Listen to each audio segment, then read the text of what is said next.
As you find your comfortable position, close your eyes and take a nice deep breath.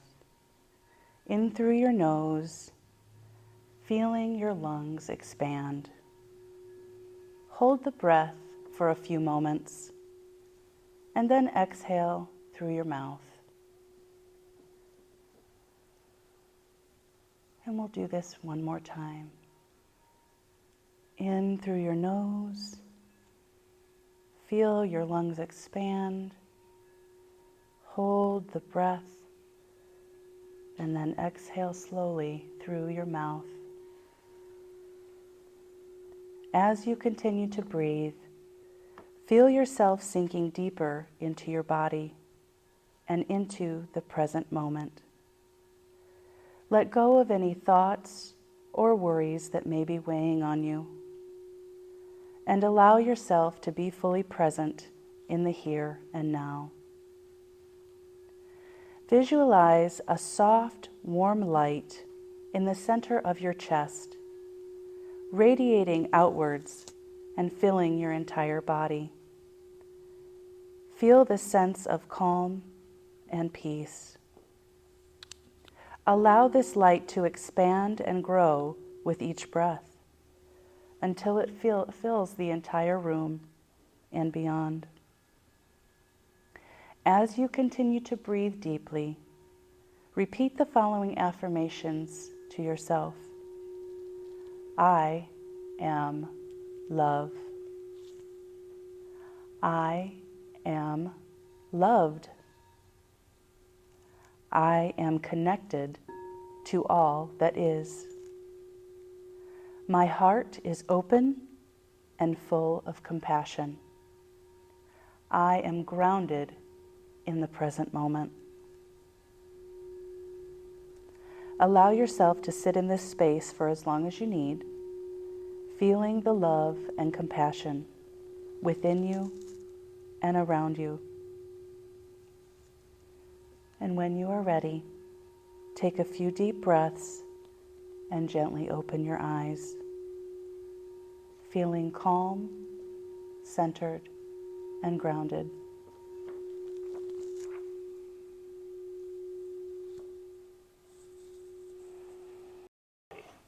You know, I don't know a whole lot about astrology, to be honest with you. I really don't. And so I'll be learning with you as well. But it's interesting because when I do readings and Kara and I connect, it all kind of connects. You know, my energy and the readings that come out, you know, from spirit, it all aligns with the astrological signs and what's going on in the world. I know whenever he does a live, I'm always like watching, and then I'm like, oh, he's talking about this, and then I just text him or I put it on the comments. I'm like, yep, this is the, you know, blah, blah, blah is happening, and, you know, then he's like, okay. So it does. I mean, I think that that's validation both ways, that, you know, what I'm seeing in the chart and what you're getting from spirit is, you know, connecting. So yeah, and you know, this material can be very heavy and thick, and there's just so much information in the Akashic field. You know, that's a subject in itself, and now, you know, we'll tap into that a little bit today, and we'll kind of dive in, and I'll explain it and talk about it. But you know, it's supposed to be light. It's supposed to be fun. You know, this isn't just one workshop. This is a series that we've kind of decided. You know, maybe we should wait until the end to talk about that. But, but you know, there's just so much here because the Aquarian period is a long timeline. Yeah. You know, and it's really up to humanity to decide how long is it going to be. Okay, so this is me. I'm AstroKara, astrokara.com. My company name is Thrivuary, like I said, but my website is AstroKara. And how I like to describe it is you are the driver of your life, evolutionary astrology is our vehicle, and I'm your navigator. So I navigate the chart with you and work together. And I'm on lots of different social medias. So what I like to do is tell people that I can help you move from emotional survival to thriving. Again, it came out of my own healing journey and my own deep dive into my astrology, my chart, and working with my mentor and coaches as well. So we talked a little bit about how energy moves and We've been moving energy with breath work. We've talked a little bit about Reiki. So I work in the subtle bodies, in the energetic body. I work in the emotional body. But I want to talk about the definition of soul, because everybody may have a different definition. And this is just the definition that I use in my paradigm so that you know where I'm coming from. We see soul as the eternal consciousness that is energy, that does not die. Energy cannot be created nor destroyed, just transformed. So it moves from life to life, choosing to have a human experience. And then the birth chart is your blueprint for your soul's human experience in this lifetime. And that is where the karma comes in, is each lifetime has these energies that we develop, that we either work through or we don't work through. And then into the next life, we bring what I like to call karmic vapors. It kind of feels like perfume. You know, like if someone's wearing perfume and they walk by you and you still smell it. So these karmic vapors are still with your soul as you come into a new life. And so they impact you and they draw experiences to you that you need to still work through. That's what types of things I can see in a chart. So evolutionary astrology is the style that I use. And Harumi mentioned Vedic, which is very different actually. But so each kind of area of the world has their own. Like China uses, or the East Asia uses the lunar calendar. Mideast uses usually sidereal or the Babylonian ancient astrology. Vedic is usually in India, and then we consider this Western astrology. So evolutionary astrology is actually the newest. It's very modern. It just started in like the 1970s. And it came from a lot of Carl Jung's work. I don't know if you're familiar with Carl Jung. He was a psychoanalyst in the 30s, came up with the idea and coined the term archetype. He also talked about collective unconsciousness, how there's symbols that represent things within all of humanity. And so archetypes themselves are energies that are representative of something greater. So that's what a lot of astrology is about. We look at a symbol, we look at a sign, we look at the chart itself, and we see the different archetypes and we put them together in the layers. And that's how I interpret and read charts. So what's different about EA is that it's based on the emotional body. Change happens within the emotional body. Anytime we want to change a habit, let go of past patterns, we can do these other therapies. We can work on yoga, we can work on trauma release, like the tapping and things like that. But the patterns of behavior happen within our emotional body. So that's where I tap into. So my style, evolutionary astrology, is based on the Pluto paradigm. Pluto represents our soul's desire. So when I'm looking at a birth chart and I'm looking at your Pluto placement, it tells me basically why your soul chose to have this experience. It is your soul's empowerment journey. So it represents, like I said, the soul's desire. It's the most unconscious in our being, but it's always present. So it's not something that we're readily aware of, but if you look at your life, there's definitely a theme. It's like a river that meanders down a mountain. It's shaped by the mountain, and the mountain is shaped by the river. So that is, our life. So Pluto moves through each sign slowly, between 12 to 20 years, depending on its retrogrades. So we call that a generational planet. So depending on what section of time you were born in, that is your generational planet. That is thousands of souls born during that time, right? So how do we know what's specific for you? That's based on what house it's in. And I know I'm getting a little technical. So each generation then has a theme that they're working through. Pluto Virgo's theme is overcoming perfectionism and working through shame. Pluto Libra is working through codependency and changing relationships, how we relate. You can see this in the collective. You see this everywhere. And then Pluto Scorpios are working on getting to unearthing all of the secrets that the world has. That's why they tend to be, millennials have been labeled as confrontational. But that's why they're here to, dig deep and get people thinking and what is the truth of things. Okay, so that's Pluto, and I don't think we have any Pluto Sages in here. Those are our younger people still. Pluto Sag, they are also bringing in truth. So like my youngest son is a Pluto Sag, that he's 22. And Sagittarius is all about understanding your truth and your cosmology. And you see this a lot with that generation, I think, coming into this is who I am. This is how I want to identify myself. So they're definitely digging into that part of the collective. And Pluto, well, Sag is more expansive. They're more exploratory.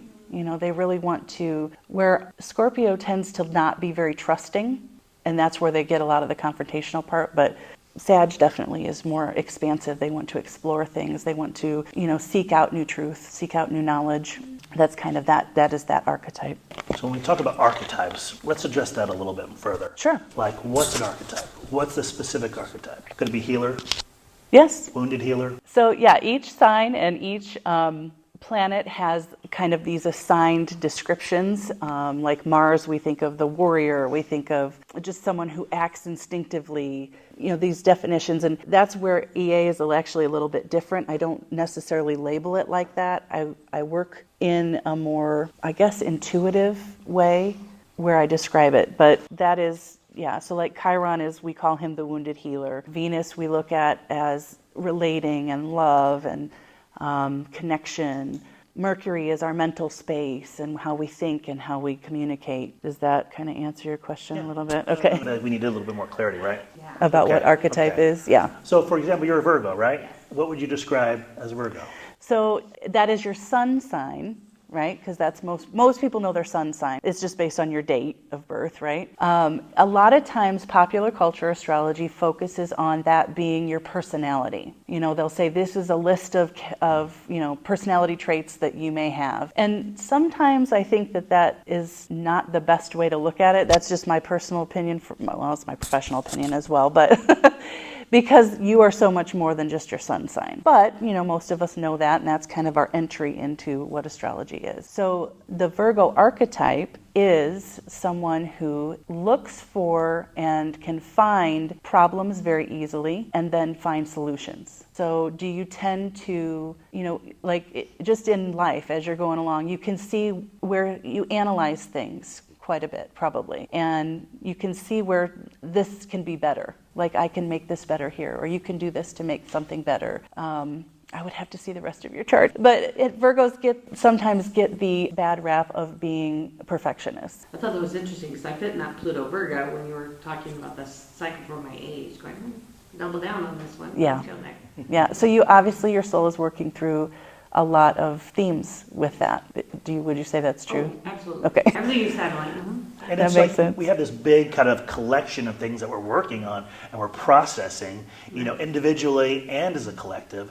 And I think that we get a choice what to discover through this process. It's not like, here's a list of things you're going to work through in this life. It's like, well, we have this experience and maybe there's a piece of karma here, or maybe there's something else here. Yes. That's trippy, yeah.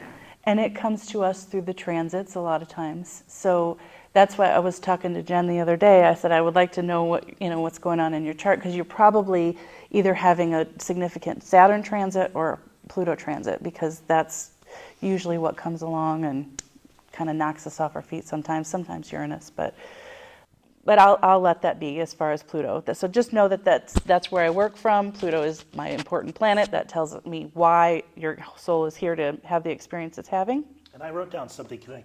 Sure, absolutely. And I wrote down Pluto and access with love. Yes. And it's like we're kind of learning how to be in love and express what love and our nature is. And so that's the soul's calling, really, to work through all the blocks and find out what the true nature is. So that's part of this connection with Pluto. Yeah, my hashtag or my tagline is be authentically you, because I feel like once we can get connected to our inner selves like that, then we really are able to express who we are at our core and, do it unapologetically. That's my goal, is to help people really be themselves unapologetically. have moved past my shame. So when people bring up my past, I'm like, yep, I make mistakes. I'm human. I've done stupid things in the past, but I'm moving on and learning my lessons the best I can. So I want to talk about the lunar nodes next, which are these horseshoe-looking things. They're not actual planets. They're actually mathematical positions based on how the moon moves around the earth and how the earth moves around the sun. But those are considered our karmic path. So we each have our own set of lunar nodes in our chart. So that's our own soul trajectory. And then we have the transiting nodes, which I want to talk about a little bit today. So we have been in this transit for the last year and a half, where the south node has been in Scorpio, where I was mentioned Scorpio earlier. It is the most intense of the zodiac signs. It is the deepest. It digs into the deeper truth of things, but it also makes us confront a lot of things. So the energy that's been coming up for the last year or so has been confronting loss, abandonment, betrayal. It's like in our face. We can't miss it. On some level, it's there. The North Node has been in Taurus, which is guiding us and pulling us to stand in our own power, really get into our own sense of sovereignty. What is my self-worth? What do I value about myself?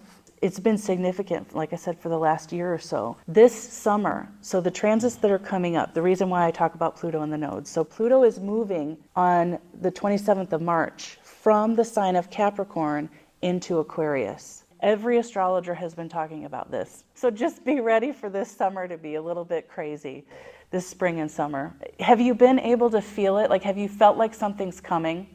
Like something's coming. You get this anxiety, maybe not a bad anxiety, but this anticipation that something's coming.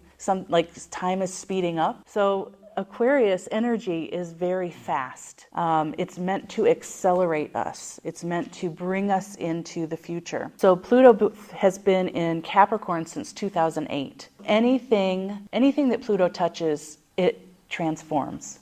It's meant to eliminate things that don't belong, and it's meant to transform. So that's why it's our empowerment journey in our own charts. But transiting Pluto through Capricorn has brought up where systems and government and authorities don't work anymore.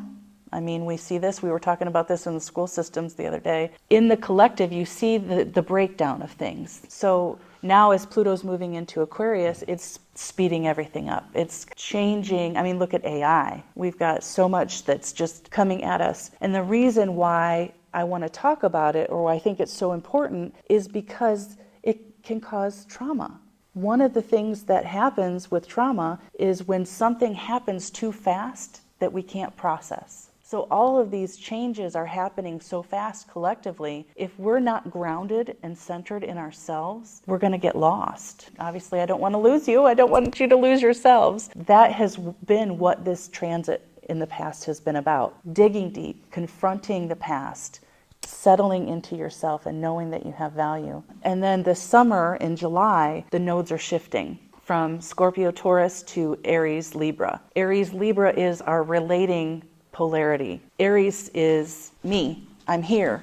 I'm showing up. It's me. And Libra is, now you're my mirror and we're going to relate. So we have had this last year and a half to get back into ourselves so that when it changes, we can say, I'm showing up as myself, for myself, in how I relate to people and things, how I relate to my job, how I relate to my family, how I relate to my faith, how I relate to anything. I'm going to show up as myself. March 7th, Saturn moves into Pisces. That's why this year is so big, because we've got outer planets that are changing signs, and they haven't changed signs for a couple years now.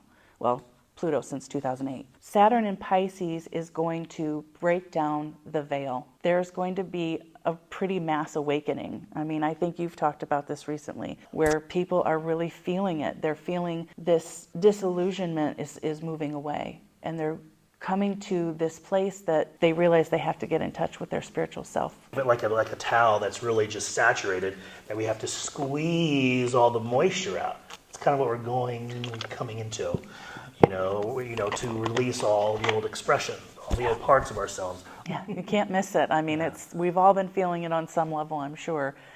And how we're processing it, whether it's through therapy or through coaching or through, just talking with friends, but find a trusted person and work it out, because we got to get centered and we need to be helping each other. And that's, if you've heard like the Age of Aquarius, the song, and you see the utopian pictures that people paint about in the Aquarian age, it can be that, because Aquarius is about humanitarianism and about groups and caring for one another. But it's going to take a lot to get to that place, because we have a lot of patriarchy to break down. We have a lot of, conditioning, past conditioning to break down. That stuff about perfectionism, the stuff about not being good enough, not valuing ourselves enough, and having to fit into boxes. We have to break all of that down in order to get where we're going. So that's what I'm talking about, just getting to know yourself on a deeper level. And that's what I do. That's what I help people to do. And if you don't see me, see somebody. Work on it yourself, however you need to do it. But I do encourage you to definitely get to know yourself. This idea of shadow work, Carl Jung came up with this as well, that we each have this shadow within us. And how I like to describe it is, it's the parts of us that we had to hide away to fit in.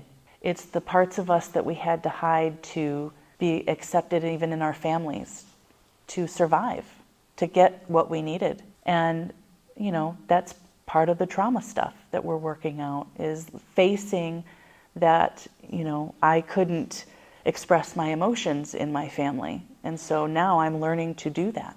We're reparenting ourselves all over again, as I like to describe it as. So I also help people through shadow work.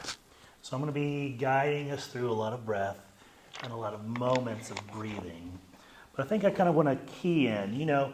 I prepared a little bit of this, and I wrote notes, and I did all these things, but I didn't come organized, because I think there's this part of me that understood that what I'm supposed to share and trust and let go is our process too, of what we're kind of going through and just being here in the heart.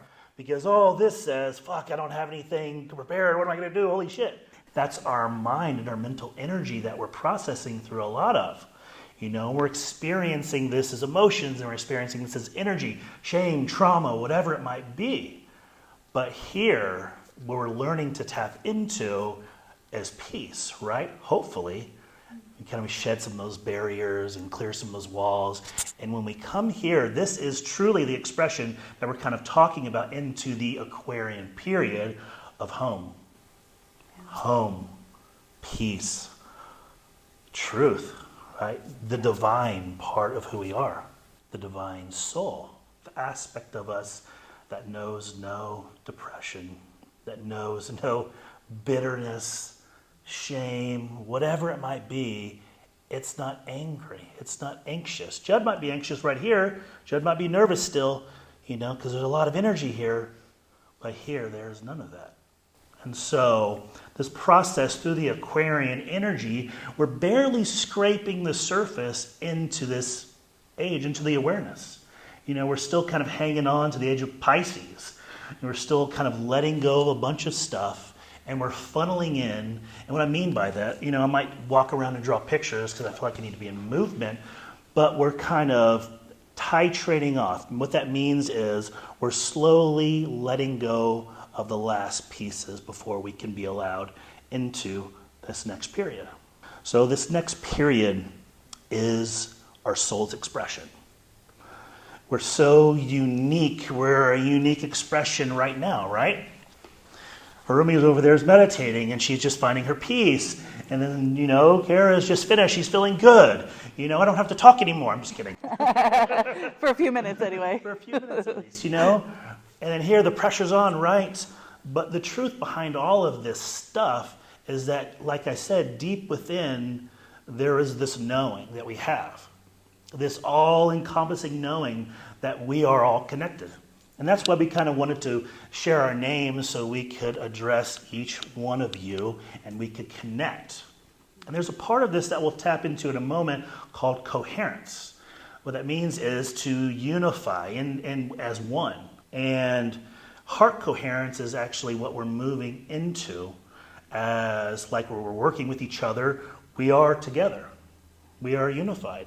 We are relational beings. And so when we're intimate, when we're connecting with someone, a friend, family member, or partner, hopefully we're open and we're together as one, connected to the heart. Not always. But now we're kind of slowly learning how to express through here, but there's still this monkey mind stuff, energy that we're still processing through. And like Kara said, we're moving through karma. And related to karma is ancestral wounds, And we all have some sort of karma. So karma states, from this moment I'm building. From this moment I am projecting. From this moment I'm creating perpetual motion energy, right? If I'm, so fucking angry, I'm creating that here, right? All in this area. This is time, right? This is time not so much experienced. This is time coming, okay? So if I feel peace, I'm drawing more of that peace in. I'm feeling whatever. I align with that. I'm creating that in perpetual motion. So karma means I still have an attachment too. So I have an anchor. How do you draw an anchor? I have an anchor. So karma states that I am perpetually moving in these areas. But through all of this expression, there's God. There's God. There's source. There's our soul. There's our expression of love. But it's really, what do we need to work through to really find love? What do I need to understand? Why do I hate myself? Why do I have all these things about me that I can't stand? And this is where I learn it. Through an experience. Through a relationship. Calling you out. Mirroring you. When we have these mirrors, we don't like what we see sometimes. Sometimes it just hurts and it makes you sick. But karma is trusting that when we're working through this, we're expressing parts of our soul and parts of our past. So in a moment that I'm having an argument with a partner, there's part of my past. It's part of my past. And my past says, there's that anchor, there's that attachment. And there's the wound. That's what I process. That's what I work through. That's trauma maybe. Or, here we go, the Akashic. There's the layer here, and there's the past life. And we're always allowing process. And what that means is we're always being guided in some way by a higher perspective, kind of being tugged at. And what does that mean? How does that tie into all of this? And so here's the anchor of the old, the past, and all the shit, and all the wounds, and all the trauma. But this is source love saying, I want you moving in this way. I want you to move out for expression and expansion. And so here is the Aquarian period, right here, AQ. That's what it is. And here we are bringing all this stuff here into this new abundant opportunity, this new abundant life and energy. But like I said, we're still carrying the old shit, the old stuff. And that means we're still in this process. We haven't fully committed to being here. And this is the part of right now what a lot of us are going through. And you are not alone. I think we are all going through a lot of stuff in our own way. And so we are coming with vulnerability, wounds, and not understanding what's going on right now because there's so much shift, so much squeeze. Everything is falling away that we have to let go. There's no other way. And so it's also a lesson in trusting God, trusting Spirit, whatever name you want to use, trusting the Akashic field, trusting more, that there is more.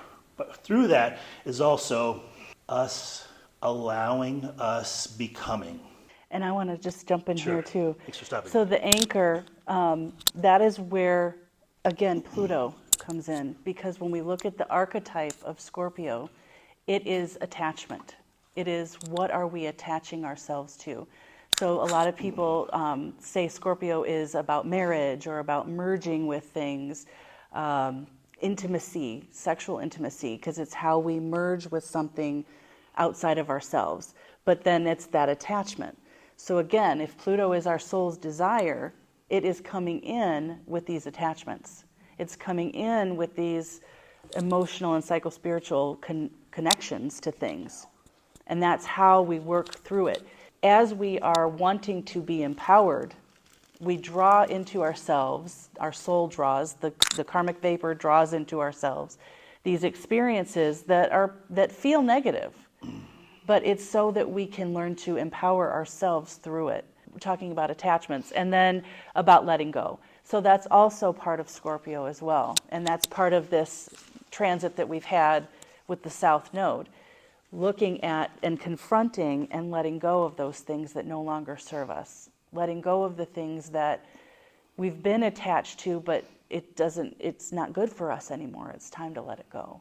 And it's hard. We have to, and that, one of the biggest parts of anybody's healing journey that I've watched, that I've experienced, and especially in my own, is grieving. We have to grieve the loss of, even if it was a perceived loss, even if it felt like a small loss versus a big loss, it's still grief, and we still have to let ourselves feel and let ourselves move through it. Well, and I come back to this idea of ancestral wounds because this is kind of related to the energy that we're bringing with us. Because we're at the forefront. All our ancestors, most of them have passed away long ago. But we're still carrying that with us. And some of that is, there's a misunderstanding that we're carrying it, but it's more of we're processing through it still, And so let's say my great-grandmother was shamed. She had a lot of shame, a lot of self-worth, or she was depressed. So there's part of me that expresses that energy. And there's part of me, hopefully, that I dive within it and say, I'm going to free up this space backwards. So I don't have to continue carrying that anchor. I let it go, and then I can kind of shoot forward. So I'm feeling freer and lighter and more hopeful. And that word comes up a lot when we both talked about this Aquarian period, because it is like this time of light. And I'll get into that word in a moment because it's very detailed, but light isn't just like flickering the lights on. It's different. It's an expression, and it's intelligent. Okay. Is it all resonating so far? It's a big sponge. I'm trying to draw it out of my head as you're going along. Also, he mentioned heart coherence and how we talk and how we connect to each other. I actually just did a presentation about this recently to a group of astrologers about heart-mind coherence. So there's actually what I think is really freaking cool. And I don't think I told you, I'm a retired nurse. I was a critical care nurse for 20 years, and so I'm still a healer. I just went from body healing to emotional healing. But obviously my science background, and so I'm still definitely all about, anatomy and physiology and things like that. So the brain waves in, if you've ever seen an EEG, it looks, you see the waves. The actual symbol of Aquarius is waves. And I think that's what's so cool about like Wi-Fi and just, all the different waves that we have in the cloud and all that kind of stuff. It's definitely very Aquarian. But the idea that, let me see if I have pictures. There. So that on the right-hand side is a brain cell. It's how the thoughts and emotions and energy moves in our brain. It moves from cell to cell in an electrical pattern. So what's interesting to me is that the heart actually has something called sensory neurites. It's like brain cells in the heart. They don't connect to the cranial brain, but they're in the heart. So it's like it has its own thought processes within the heart. Our gut has it too. So when you talk about getting a gut feeling, that's your gut brain. When you feel it in your heart space, that's your heart brain. And then obviously our mental space up here in our cranial brain. So when I talk about heart-mind coherence, I'm talking about connecting the mental space with the heart space. And that's where a lot of therapies come in, where we're looking at how am I processing it. Talk therapy, cognitive behavioral therapy, I'm talking about it. That's all here in our mental space. We got to get it here too. That's where when I talk about feeling to heal, that's somatic therapies. That's what it's all about, getting back into the body. And that's also Taurus, which is the North Node, has been in Taurus for the last year or so. So as we're talking about bringing ourselves back into our body, feeling present within ourselves and developing our self-worth that way, that's what it's about. Definitely letting go of the past attachments and coming back here, reconnecting. Allow that connection again. So. Definitely coming back into a balance, and that's also the Aries Libra, what we're moving into this summer. Aries is a very masculine energy. It's Mars, it's active. Libra is a feminine energy ruled by Venus. It's very receptive. And so there is definitely a pull to balance the sacred masculine and the divine feminine within each of us and within the collective. You know, we're going through the same thing. You know, we're not just here kind of talking at you. Hopefully you don't feel that way. You know, it's more of an expression of truth and what we feel and what we experienced. And, you know, just because we've maybe been a little bit farther here, we're teaching you these messages, you know. And like we're talking about through the Aquarian period, we're all welcoming each other together, you know. And I think that I've seen a lot of things on social media, and I've seen a lot of things that say, well, I'm already going into 5D. You know what that is? This fifth dimensional energy, third dimensional stuff, suffering, mankind, and if you want to throw anything else, but that's basically Capricorn energy. Yeah. Capricorn energy, there you go. And Saturn, so, very structured. and so through the Aquarian period, we're transforming, we're shifting. But it's not that we're going to go here to here, you know, to a higher expression, to a higher place where everybody else is here left behind. You know, in the 3D where we're in, we're kind of ascending into an expression of higher vibration together. You have to be together. We're kind of grabbing everybody here, you know, bringing you in. And it's really about expression and awareness and trust and love and presence more than it is that they're less than I am. And so 5D, even if we can, it's hard to even put your mind and wrap it around what it even means because I can't.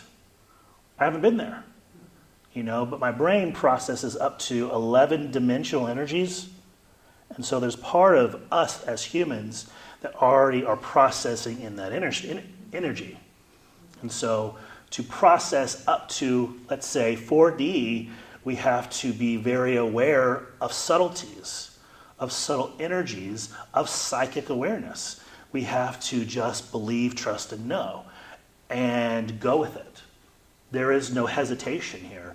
Just like when I'm in my practice, I'm doing a reading, you know, sometimes there's human hesitation. And that might be emotion or something or my stuff, right? Not trusting, right? But when you're kind of waking up into that other energy within the Aquarian big energy, bigger, you're opening up to life without illusion, you know. There is none. There is just this coherence, this unification, this unity.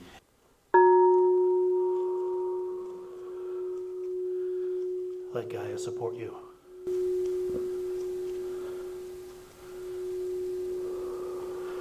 Let Gaia take away from you that it's not yours anymore to hold or keep.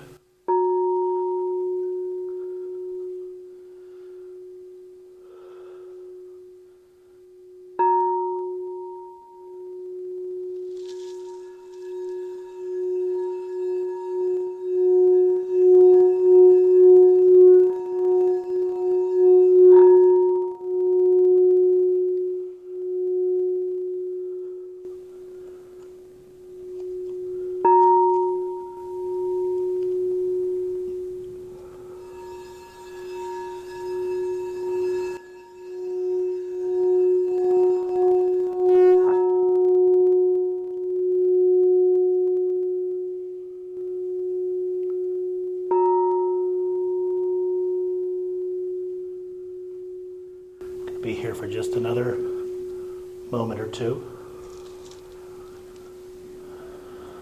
letting Earth support us.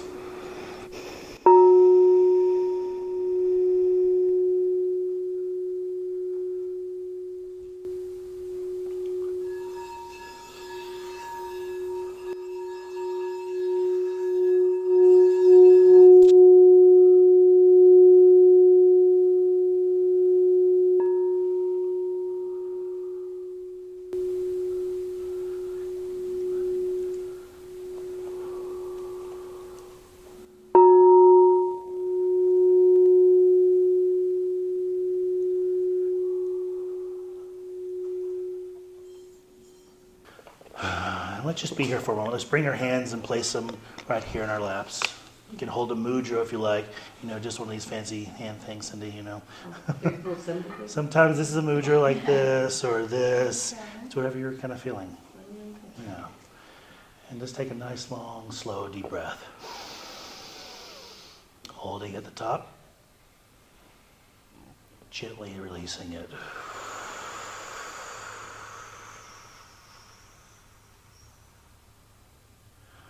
One more in. Pausing. Pausing longer. Letting it go. Good. So what I'm potentially doing is dropping us into a deeper space. A space of no more time, right? Because that's what we're moving towards. And I'm trying to wrap my head, well, what do we talk about next, Judd? Kara, what do we talk about? Because there's that human mind saying, I have to be attached to something. Because I made a list of all these details we need to talk about. But I had to adapt to the energy, right? And so I had to adapt to each and every one of you in a sense. And I had to trust what I was feeling, right? When we move into a space of awareness, we honor all that knowing. And so I'm just bringing back a little information that we kind of went over a little bit differently. But to be able to know, we have to let go, right? We have to succumb to the floor, to the mat, to the movement, to the resistance. But what is resistance? Is resistance what we put ourselves through? Is resistance bitterness? Is resistance an emotion or a string of emotions? Or is resistance this, what my mind tells me what resistance is? Or is it just bearing hold to something, stopping something, and not letting it move or process? It's probably all of those things, But what I'm getting at is, as we're sharing this space together, and we're moving through energy and kind of tapping into a layer of vibration, we're allowing through the Akashic field, because it's all around us, right? It's like an ocean. It's not libraries and books. It's an ocean. It's a never-ending sea of traumas, knowledge, emotions, mankind, last timeline, moving forward, next timeline. It is all-knowing vibration. And we attune to it by dropping and settling in. Some better than others in a sense. Some have been practicing. And we allow this space to come through. And we don't always have to know why it's there or what it's there for, but it's also there as kind of a support. Not kind of, it is supporting us. As I am moving, the Akashic is like taking notes. This is what Judd is doing right now, right? I'm writing this down, and this is what he's saying. Because in the future, we might need to use that point, that segment. I don't know why. We just might. And so we hold it like a massive terabyte, endless, software and storage space that's never ending. And in the sea, it's kind of like flows like this, right? Flows like an ocean. And so what I've been shown, and you might be able to attest to this too, in your own way, it's that when I allow myself to tap into the Akashic field, this is what I do. I take just this amount, because that's all I can hold, and in this is opportunity. In this opportunity for me to share this, it holds almost all of it. So what does that mean? It means that this is all of it, right? Well, what does this ocean have to do? It's really smoking out there. What does this ocean have to do with anything? It's I'm allowing myself to be shown one part, one emotion, but in all of it, I can still look around it. So what does that mean in Judd speak? That means that it is like a piece of information, like a floppy disk that we used to have, right? We put it into the computer, and in that is information, right? We just pull it apart. So it's the cloud now. It is like the cloud, right? And I wanted to just interject, if I may. So, because we're talking about Aquarius and the archetype of Aquarius. So, in astrology, especially in EA, we look at 3 parts as the same. So, when I'm looking at a chart, I'm looking at a planet, I'm looking at a house, and I'm looking at a sign. And each of those carry its own archetypal energy. So, when I'm talking about Aquarius, I'm talking about the planet Uranus, and I'm talking about the 11th house of the zodiac wheel, the natural zodiac. So that archetype, all 3 of those carry the same energy. Uranus represents long-term collective memory. So you can call it the Akashic field, if you will. It's that storage cloud planet that holds all of the collective memories. And that's what we're tapping into when we're, pulling back ancestral stuff And it's so much more than collections. It's hard to even kind of share what it is, right? Because we can't see it. We can just attune to it. It means we shift our resonance or energy to allow space to draw it forth, right? And why is this so important? It's because there are parts of us within this field, within this energy, that need rediscovering.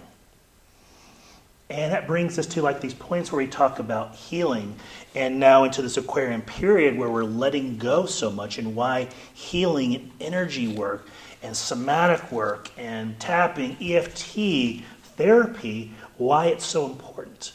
Because we look at our shadow, we can look at those aspects which we don't like to look or we run from, or there's a deeper part to it. I don't know if I would say deeper, just a different part of it, where our shadow is also related to past lives, and our experience in past lives, and our trauma in past lives. And it's interesting because sometimes past life energy very much parallels what we're going to. It can be very similar. And we can go through a similar possibility or experience of what we've already allowed. And sometimes it's very shocking to say, well, why am I going through this trauma now? I went through it before, why do I need to go through it again? Well, it's hard really to answer the question in just a straightforward, answer.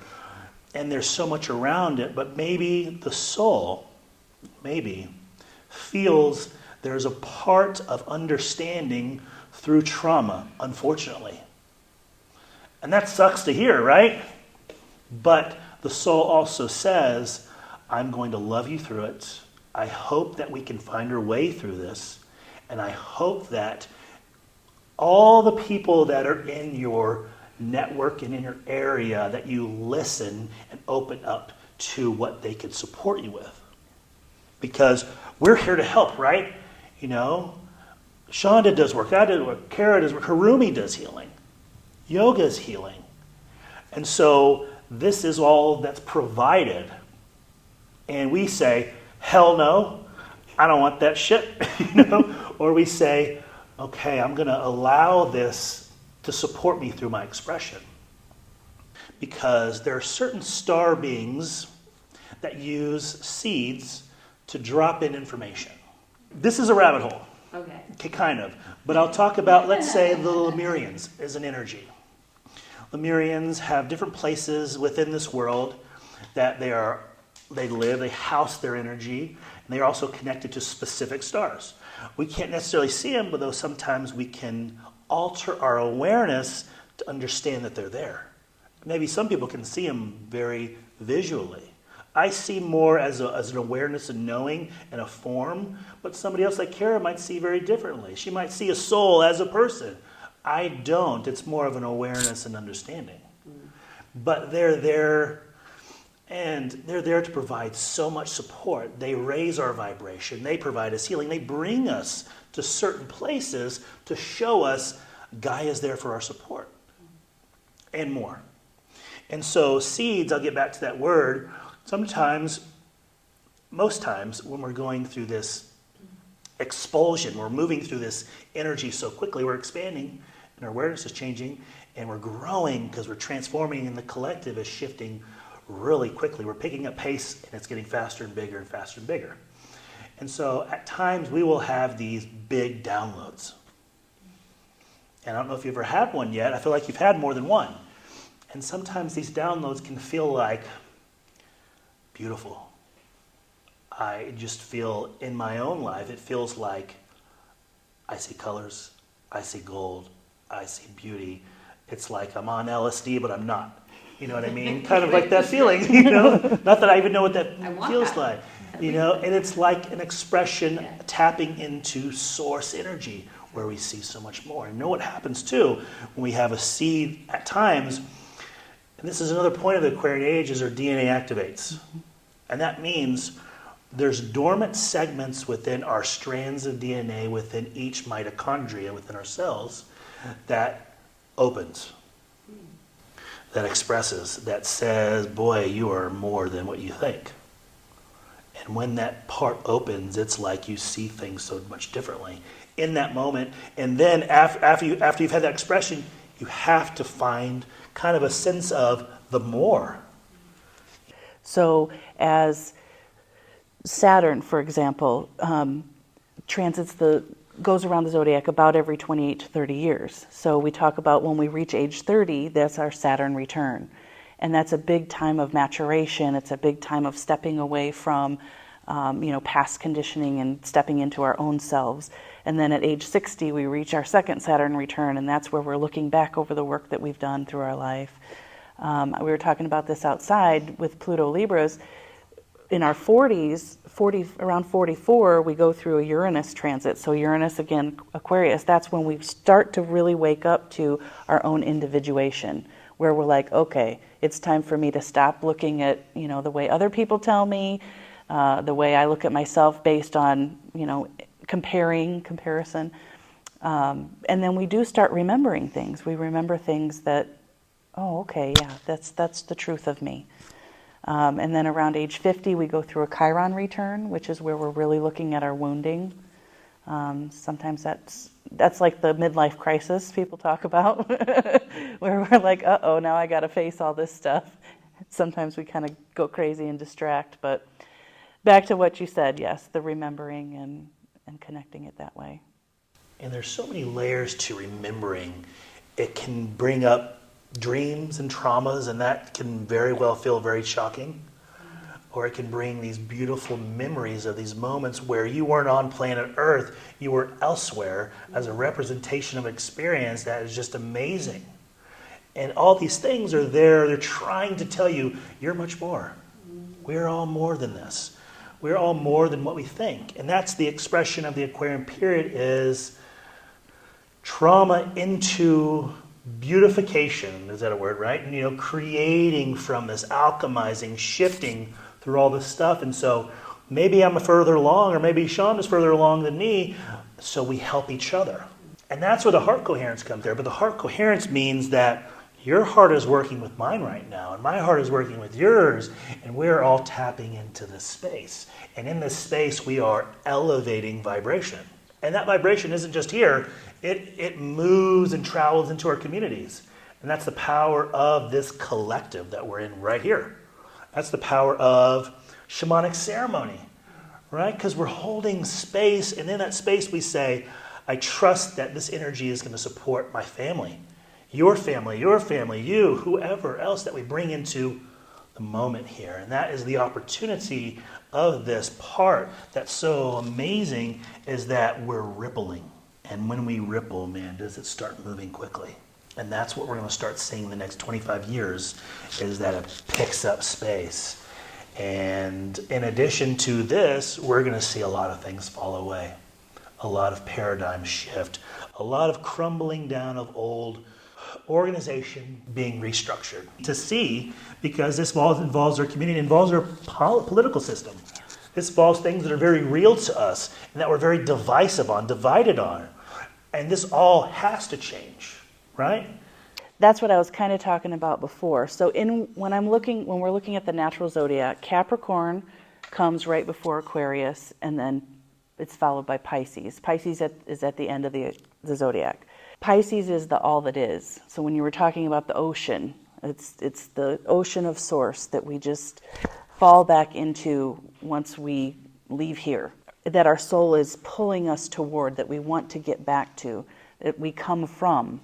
Capricorn is structure. It's the 3D. It's our bones. It's our body, our physical space. But it also relates to government and authority and law and conditioning, past conditioning, boundaries.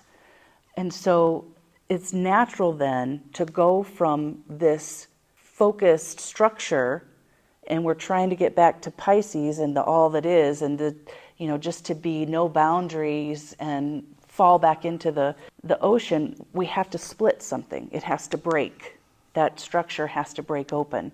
So that's also Aquarian energy. It's the fracturing, the splitting, the breaking. What happens, though, in our psyche is whenever we have that happen, it can create the trauma. And so part of my work, and part of, I'm sure, what you guys do in a different way, is to help bring those fractured pieces of the psyche back together. If you've ever seen The Dark Crystal, it's a Jim Henson movie, I don't know. I like to use this as my example because it's all about putting this shard back into the crystal and it making it whole again and making it the land beautiful again. And that's how I envision it. So the idea of just bringing it back together and putting the pieces back together. And then I also wanted to talk about vulnerability a little bit, because that is also actually more Pluto. It's Scorpio energy is the vulnerability part. Because we have been so conditioned to, in the Piscean age, that we're not good enough. We have to reach this perfection. And if we're not perfect, then there's something wrong with us. We have to do more, be more, give more, whatever it is, that we're not just good enough on our own. So in order to be able to practice connecting to ourselves more, we have to be in a vulnerable space. We have to be able to say, that's my shadow. And we have to look at it and we have to love it. That part of ourself that we hid, we can bring it back out, that fractured piece, and love it and let it rejoin us. It does require a lot of vulnerability. Let's find this awareness that we're going to need support through all this. You choose who you allow into your support system, but there is really no other way, unfortunately, right? And that brings into context the masculine, men, me, right? We resist that support, right? And you're laughing here. Because in my work, I still resist my own stuff. I still am mirrored a lot, and I reject it. It makes me very angry at times to see me. And so the masculine is a big part because we're two parts now. we're two parts to one piece. We're the feminine, divine feminine, and then we're the masculine, on our way to being more divinely aligned. We're not there yet. And so the process of all of this transformative energy is to welcome men, right? Because in unification, we express tantric energy. We express the greatness of who we are. So there is no other way, truly. We have to learn how to combine forces and combine energies and interconnect and be on this planet together, right? Learn how to trust, learn how to work through traumas, learn how to develop our masculine energy and not be so in the feminine, toxic, and either side, So, there's a lot of layers to this. Because I think the Akashic, I know, are just wanting me to kind of convey a little bit more on past life energy. And so in this moment, I am expressing a past life. I don't have to know what it is. I don't want to know what it is always. Kara's doing the same. Cindy's doing the same. All of us. Harumi is expressing a past life right now, right? It might be her sitting on a field in another country 3 lifetimes ago. Truly is. And so we're working with that energy as a layer. And so what does that mean for Harumi? I'm going to call you out on this for a moment. It means that she is being gentle with herself in this moment like she did then. There's that parallel. Right now, whatever I'm experiencing, I'm pushing something away, right? Whatever you might be experiencing, you are warming yourself up to new ideas and thoughts. And maybe several moons ago, you did just the same thing. And you're right, we are in patterns. And I think Kara's probably touching this, or she's about to. We're moving from patterns that we know, right? We're also moving from programs of our tribal expression, what we learned growing up, our ancestor stuff, what our mom taught us how to heal. Do we go to the doctor when we're sick? Do we get an antibiotic? All these different things. We're working through these programs and patterns and ancestral patterns, and there's wounds in all this. But in past lives, we're expressing these patterns in more than one way, and it's hard to really understand exactly the depth of it. But in community, I think that we kind of discover that we can allow ourselves to be, right? We don't have to know why or what I'm doing here. I just have to trust that this is exactly where I am, and that's okay, And that's what we have. That's the difficulty of kind of maybe veering off into a right field, but that's the difficulty in our society, is that we're always searching to take me out of here. That also is moving into a really hard area for us, and this is resistance. We feel that we have to find something, have to be something, have to do something, have to move towards something. And Spirit says, that ain't exactly, well, that's my word. That ain't exactly the truth, And you hear of these individuals like Thich Nhat Hanh, that are all about meditation and being. That's truly where we're moving into a space where we are without time. I don't have to focus on all those responsibilities that I thought I had, because maybe in this place I'm perfect, or I understand now that I'm perfect. There's not all that bullshit that's hanging on to me. That shame and that worth, or that insecurity, or that annoyance, whatever it is. Right now, I am all of those lives. I am everything. I'm in the water. Okay? It's like right now our feet are in the water. Okay, welcoming all that beautiful source energy in, because it is source, it's frequency, but it's more, right? How can you put a label on spirit? And I think, I don't want to veer too much here, but mankind is also shifting with our religious aspects and our hold on what we box. There is no control. In Aquarian period, there is no control. How long does it take us to get there? Who knows? It is us letting go, but from a healing perspective. Man, very well. Politics and all these things, I'm not going to get too much into it, but it is about a hold. And there's a lot of control involved. And we give a lot to this. But we've also chosen this. That's where, again, I'm talking about coming back into our own sovereignty. Because it's about letting go of the external stuff. We don't need external validation. It's great when we get it, but sometimes we don't get it. So we need to know that we can validate ourselves from inside. And also that we don't have to have an external authority to decide for us. That's also part of the Aquarian age, where we each have developed our own individuation. I know who I am. I know what I need. I can tell you what I need. You can tell me what you need, and we can work around this. We can, negotiate, barter, whatever that we need to do. Just I am who I am, and I'm not going to compare myself. And, it takes us a while to get there. I mean, that's kind of what we're all working on, right? Society, we're still in the Piscean age, which is all about control. So as this happens and you move into the Aquarian, those that aren't tapped into this and learning and open about it, they're going to move through the energy change as well. My husband is a great example, and John knows my husband. So he will change as well and go through the same journey, just not as aware. He's already in movement. Okay. It's not that we're moving quick. I don't know if I want to describe it like that, but he's moving at his own pace, and he's chosen that.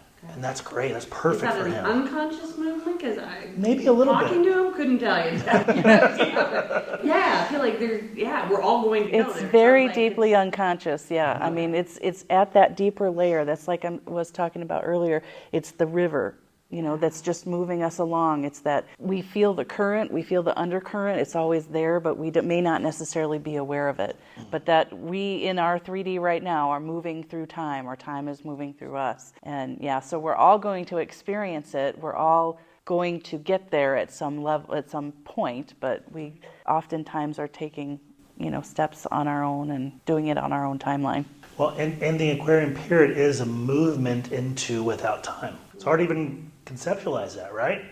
What do I do if I don't look at my watch and know where I have to be? It doesn't matter. It's really by choice, and who's aware and who's welcoming healing and who's allowing more process and space. I know that in my own life, my own practice, I have been through so much process over the last 7 years, it can be exhausting.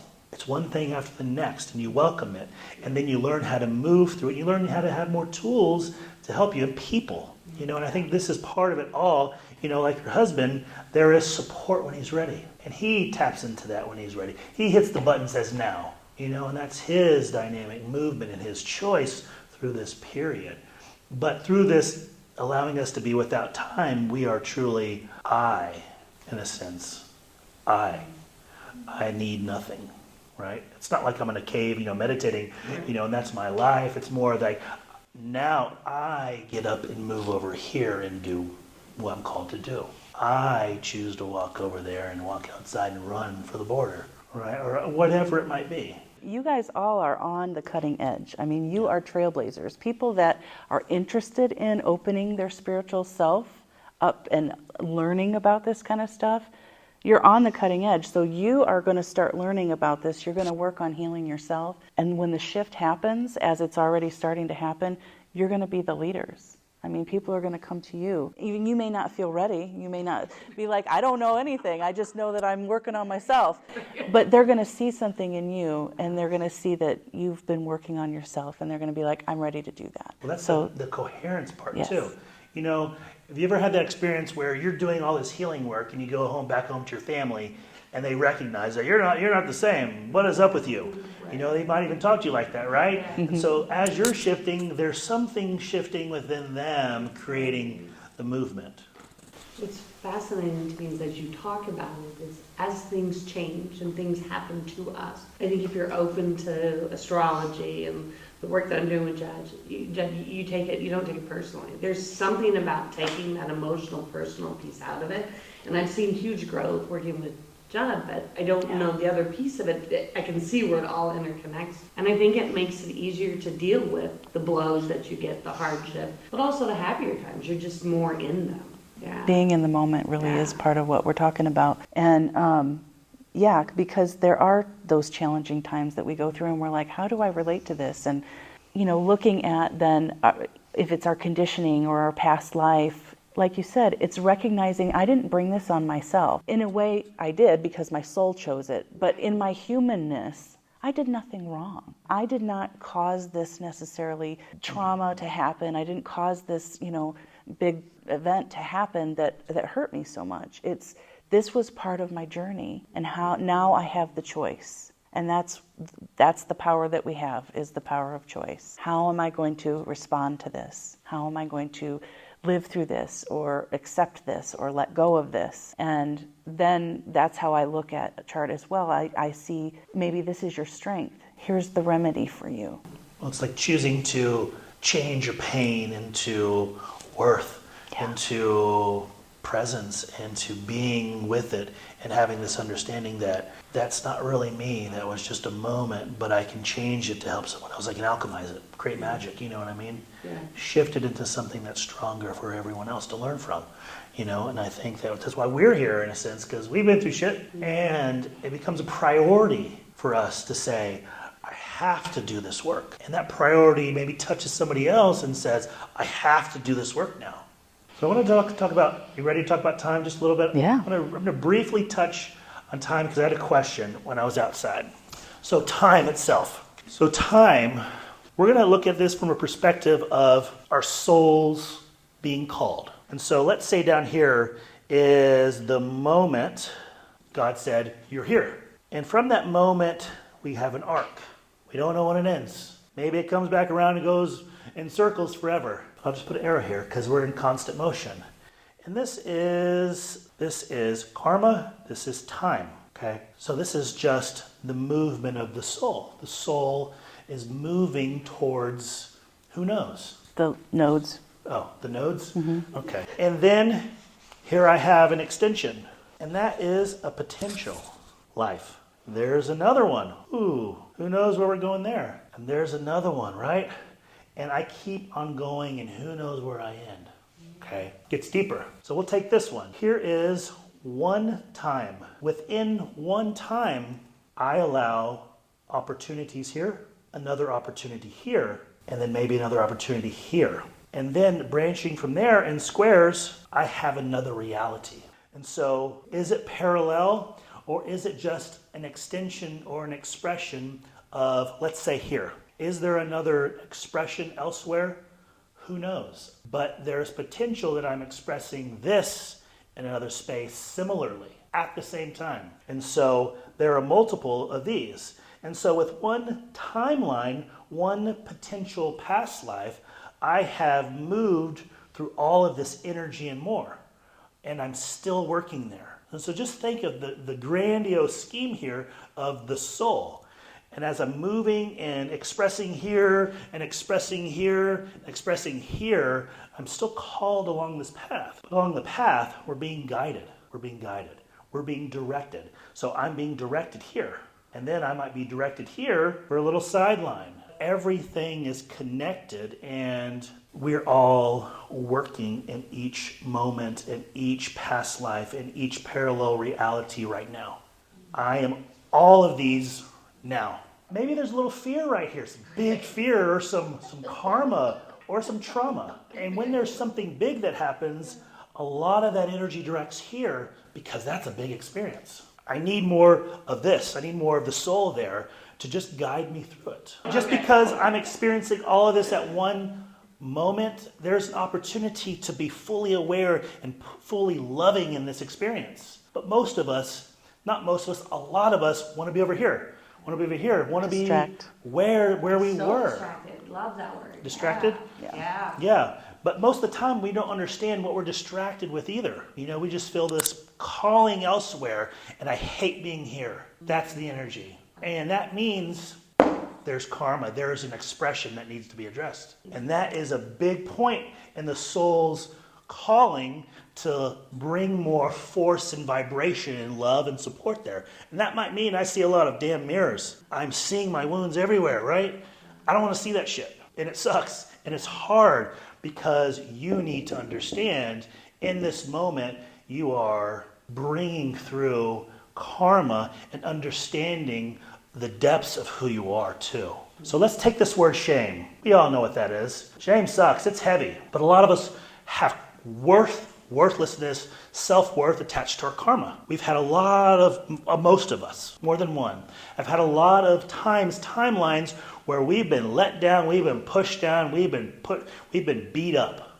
But so there's physical expressions to past lives, and sometimes, like for me, I've had a lot of abdominal stuff. Some of that has a lot to do with this expression, stuff of carrying where I feel like I need to carry it, or I'm not ready, or I'm choosing not to let it go. And sometimes it's an expression of a lifetime. And if I was going to tap into my lifetime for you, it was a moment where I was beat up, I was punched in the gut more than once, and because of that, my body's expressing some inability to digest some foods properly. And so how do we work through that? Past life regression. We tap into the subconscious part connected to the DNA that says, are we ready to work with this? Because I can't say, Judd, let's clear on this. Let's do some shamanic work. We have to really tap into a layer here. Or maybe there is a boundary that's not ready to unleash that energy, but I'm still having symptoms of it. But that's not all of it. You know what I mean? Right. We're not all affected in the moment of a past life in a sense that we're being harmed by it. Sometimes we just express it more in certain areas if something might be surfacing. So shame, for example, like I said, as a collective, we are working through a lot of worth-related issues and emotions, right? We know it. But shame also is in the territory of karmic energy. And so the beautiful part of it is that we're going to experience these moments where we're triggered into feeling this. But that means through healing too, we can stand firm in it and believe something different. That's where self-compassion comes in. Exactly. But we have to be very present for it. Yes. And we have to be with it. We have to shake with it or feel the shit. But moving along this kind of dynamic path, because it's dynamic, because it's always shifting and always being expressed, shame could also be over here as a representation of what spirit wants you to look for. And what does that mean? I'm tapping into this right now. Spirit says that I want you to see worth in others. And so your dharma, karma, could be that you have to find it in yourself to let go and love others for who they are. As a bigger picture around shame. Yeah, you had shame. You had to experience it. But truly, you have shamed others too. And your self-shaming, your self-talk, all that is related. And so you're learning how to forgive you, hopefully, and work with you, but you're also learning how to do it for others. And that is the compassion, self-compassion, and compassion for humanity as we're going through something right now. You know, having compassion for masculine energy, men and things like that who have abused and betrayed us for so long. You know, how do I hold space for someone that shamed and beat me up? And each of those spots that we veer off is a choice. Exactly. That's what I was talking about. That's where our power lies, is the ability to make a choice. It's a choice of heart. I tell you how it's impacted me specifically. Understanding myself, obviously. Understanding that sense of I didn't do anything to cause the shit that happened to me. It was part of my soul's journey. And also getting in touch with what I need. Like, what really do I need? What does my soul really need? And then connecting it to the now, I'm like, whoa, okay, now I know what to work with. And then looking at, I also do couples readings. So like looking at my chart and my husband's chart and comparing them, there are so many things that make so much sense now. Like, we don't communicate the same at all. We don't think the same at all.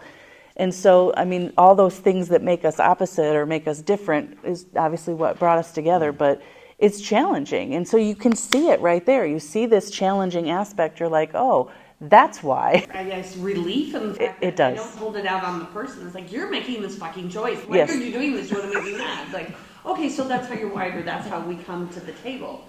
And be okay with that and take that out of it and find, okay, great. It is a whole different language. It is. Yeah. I try to bring it down to Well, I love the way normal now I work. understand what you said. When she talks, I have to go. No, I get it. Thank you.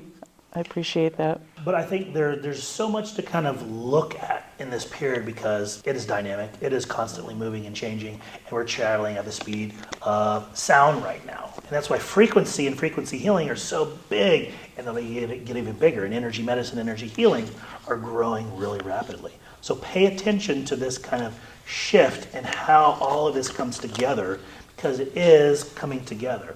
But I will say about shamanic practice, and I haven't really talked about that much. Well, shamanism is really developed over thousands of years ago. And it really is, you can attest it to a medicine man or a medicine woman. Someone that allows spirits to collect information and bring that to you and support, but also can attribute maybe an energy or an injury or some sort of ailment as a symptom of something else, an emotion, an imbalance. And so that is kind of a very general way to describe it. But in shamanic work too, there's like the hand in spirit realm and the earth in all different places to kind of give you an idea of what's truly going on from a perspective of a higher awareness. And then, I bring tools, right? We use Reiki, we use other light healing, we use light-coded energy, we use the emotion code or body code or tapping EFT, things like that to use to support the imbalance or something else comes through. Lately, Spirit's been telling me to hold points and work in a different energetic way, and that will clear the pain, and it has. And so it's being open to all of it, but having, your toolkit.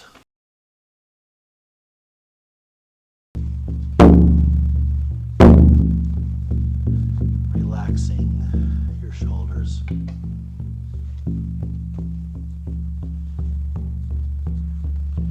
Relaxing your abdomen. Excuse me. You don't always do that, but relax your stomach.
there's water down by the shore, not too far where you are. That water is flowing freely.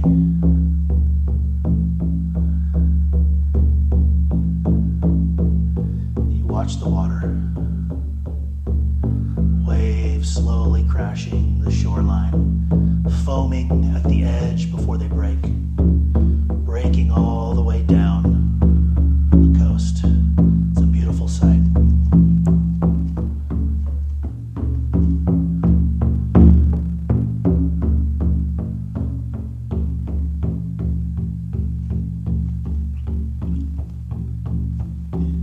And you breathe in the sun.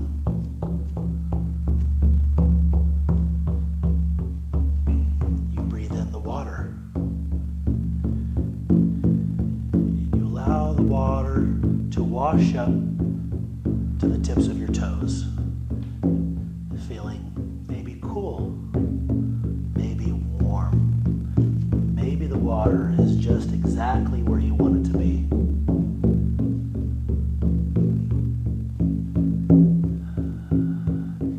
You don't want to move from this position, but you're feeling a shift.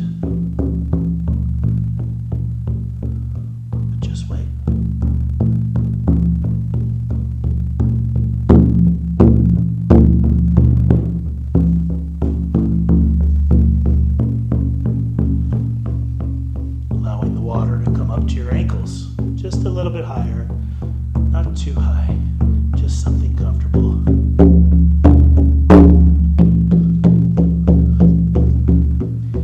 And as you place your hand trying to feel down to the water, you notice that it's pure, it's clear, loving blue liquid.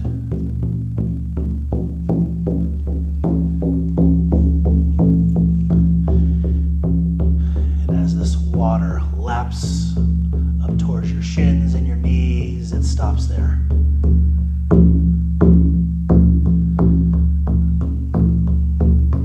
It feels like the tug of the tide wants to pull you down, but you know you are fine. You know you're safe in this moment. You let go a little bit. You let the water free. Just one thing. You let it take it away. And as the water moves through this vibration, your heart wants to tell you something.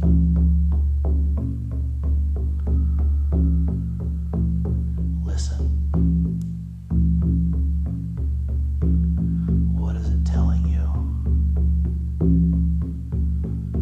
It's speaking directly to you.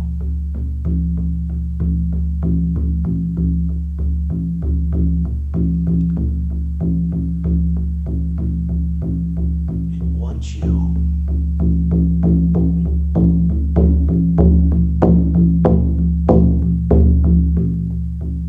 to learn something about you, yourself. You might not know, that no one else definitely doesn't know. Something just for you.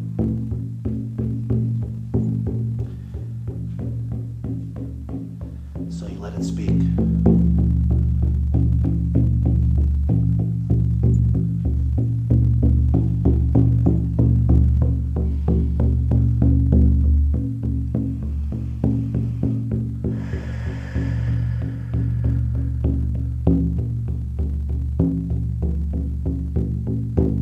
Trust what your heart is mentioning to you in love is truth. Could be, might be.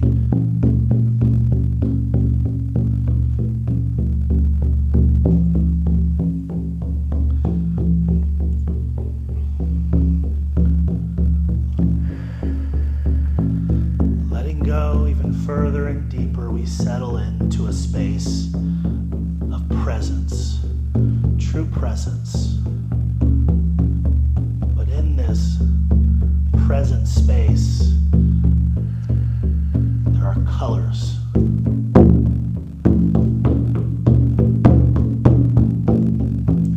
And each color represents something important.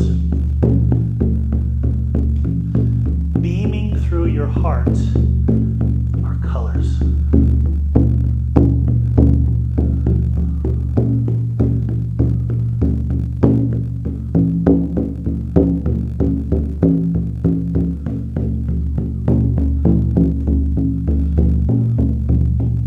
Follow one of the beams and let it carry you forward. Let it lift you out of your space and draw you to a certain place.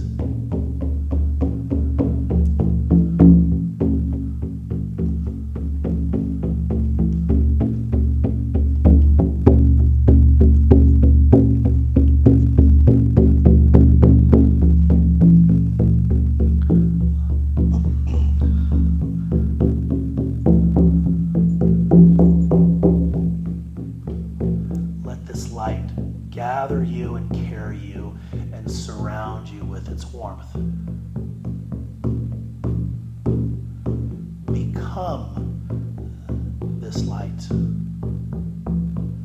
Become this love.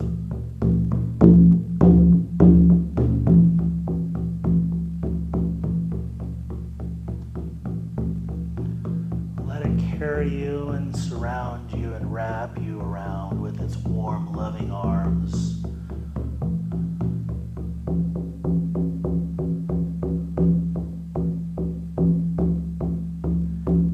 And show you what you are.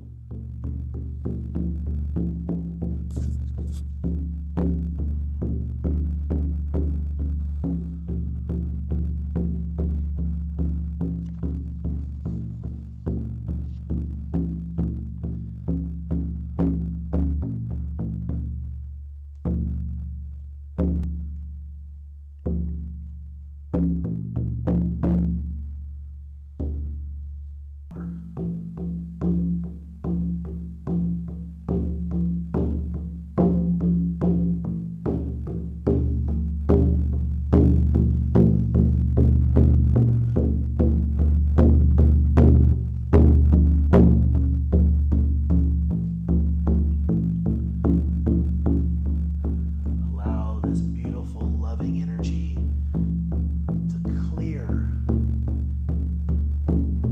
to remove, to purge, to release, and allow it to truly show you what you truly are.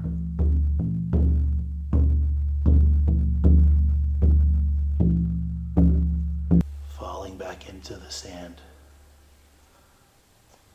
Feeling the sand touch your fingers. Breathing in the light again. We are welcoming in the beauty of the ocean. Breathing in deep. Letting it go.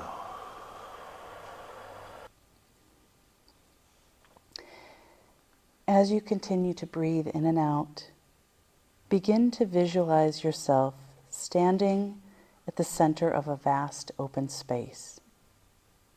This is a space that represents your personal power, your inner strength, and your ability to create and manifest your desires.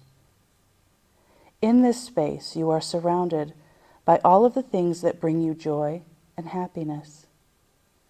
You can feel the warmth of the sun on your skin, the softness of the grass beneath your feet, and a gentle breeze on your face. You feel completely connected to the earth, and you know that you are a powerful creator in your own right. As you stand in this space, affirm to yourself that you are a powerful being, capable of achieving anything that you desire. Repeat to yourself, I am powerful. I am capable. And I am deserving of all that I desire.